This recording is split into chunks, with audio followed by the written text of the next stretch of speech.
प्रिय किसान भाइयों, अन्नदाताओं, आजकल श्री अन्न की बात हो रही है। उसी में से एक अन्न है कोदो, जो अपने यहाँ बहुत पहले उगाया जाता था। यह एक पोषक तत्वों से भरपूर अनाज है और आजकल इसकी मांग बढ़ रही है। हम आपको इसके खेती के बारे में आज जानकारी देंगे। ये एक मोटा अनाज है। ये वैसे तो पहाड़ी भागों में उगाया जाता है, हिमालय की तलहटी में भी इसकी खेती होती है। इसके अंदर प्रोटीन, फाइबर और खनिज बहुत भरपूर होता है। यह आयरन, कैल्शियम और मैग्नीशियम का भी एक अच्छा स्रोत है।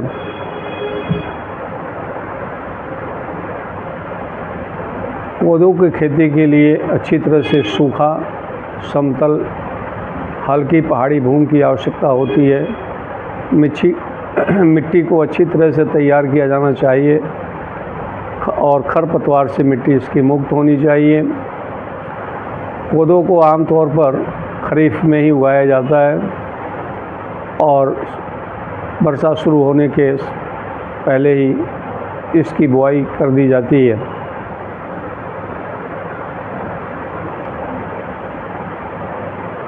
कोदो की खेती जून से सितंबर तक होती है। कोदो बाजरा की बुआई के लिए आदर्श समय होता है जब मिट्टी का तापमान कम से कम 20 डिग्री सेंटीग्रेड हो। बीजों की बुआई 2 से 3 सेंटीमीटर की गहराई में करना चाहिए। इनके पंक्तियों की दूरी 30 से 45 सेंटीमीटर हो तो अच्छा है। अब मैं आपको कोदो के खेती के लिए विस्तृत जानकारी देना चाहता हूँ। जून का महीना चल रहा है। मिट्टी को 15 से 20 सेंटीमीटर गहराई तक जोत कर तैयार करें। 200 किलोग्राम प्रति हेक्टेयर की दर से संतुलित उर्वरक जैसे 10-20-10 NPK का प्रयोग करें। जुलाई में 4 से 5 किलोग्राम प्रति हेक्टेयर की दर से बीजों को बोएं। बुआई के तुरंत बाद खेत में पानी देना चाहिए। अगस्त के महीने में यदि बारिश न हो तो फसल को नियमित रूप से पानी दें। विशेष रूप से फूल और दाने भरने के चरणों में अवश्य सिंचाई करें। अगस्त में 50 किलोग्राम प्रति हेक्टेयर की दर से नाइट्रोजन उर्वरक का ऊपर से छिड़काव करें। सितंबर महीने में फसल को जब काटें, जब इसकी बालियां पूरी तरह से परिपक्व हो जाएं और दाने सुनहरे भूरे रंग के दिखने लगें। उचित देखभाल और खेती से कोदो बाजरा 1000 किलोग्राम प्रति हेक्टेयर तक उपज दे सकता है। अनाज को सूखी जगह में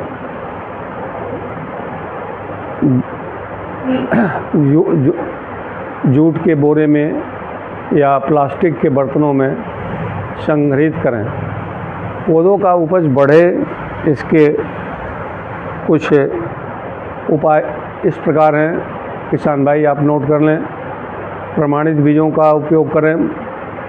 बीजों की सही गहराई और अंतराल पर बोएं। बढ़ते मौसम के दौरान पर्याप्त पानी प्रदान करें और बताए गए दरों पर उर्वरकों का प्रयोग करें। खरपतवारों का और कीटों का नियंत्रण ज़रूर करें। कोदो एक अपेक्षाकृत आसान फसल है और किसानों के लिए लाभदायक फसल हो सकती है। उचित देखभाल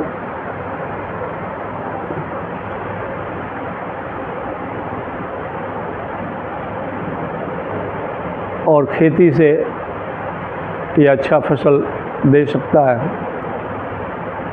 कोदो के फसल को अच्छी तरह से पानी की आवश्यकता होती है, खासकर फूल आने और दाना बनने के समय यदि पानी की कमी हो तो फसल की उपज कम हो जाती है। कोदो की फसल को कीटों और बीमारियों से भी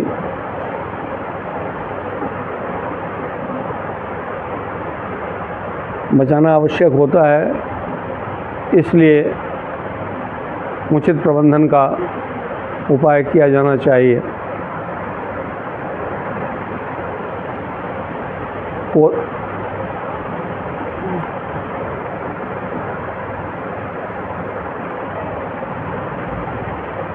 कोदो की फसल 70 से 80 दिनों में पक जाती है। फसल के कटाई के लिए तैयार होने पर डंठल को काट दिया जाता है और फिर दाने को थ्रेशर से अलग कर लिया जाता है। कोदो के दाने को धूप में सुखाया जाता है, फिर इसे भंडारण के लिए रखा जाता है।